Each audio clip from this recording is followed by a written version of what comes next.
So I've washed the blender and I'm going to make peanut butter with peanuts and salt. That's it. 3 cups of peanuts go into the blender.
And now we get to see how delicious and creamy it is.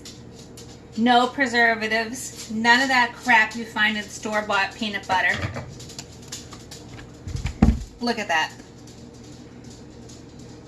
That'll firm up when it cools down. It's really hot now. So, thanks for watching.